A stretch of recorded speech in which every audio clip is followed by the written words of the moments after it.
ليه تأخرت علي الزان ده؟ ما تأخر كان اتأخرت. ليه ما عرفنا أنا ماشية النادي ومواعيدي فاتت بسببك؟ انت ما تخلي اي زول يوديك، ليه الا انا يعني اسوق؟ لا توديني أنت لأنه سواقي.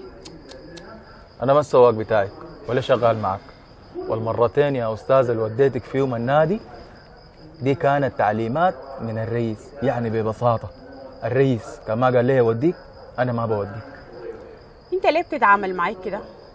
انت انا صاحبك ولا انت صاحبتي ولا نحن بنتعارف عشان اتعامل ولا ما اتعامل؟ انا في الفيلا دي عندي شغل معين شغاله، دي كل العلاقة بيناتنا هنا شغل فقط.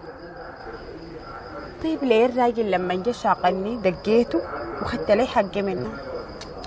خطأ، انا ما دقيته ليك انت ولا اخذت حقك انت، انا دقيته لانه الزول ده قل ادبه على العربيه اللي انا كنت راكب فيها، عشان كده دقيته. بالمناسبه الدرب عشان اخش. اوكي تفضل.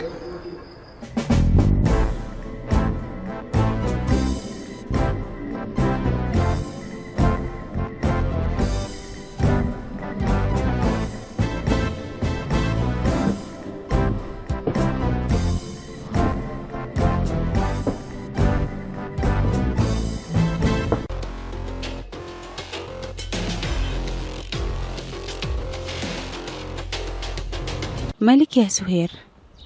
انت تتصرفي كده ليه؟ الواد ده عاجبك ولا شنو؟ سواك شنو اللي بتشغلي ببالك؟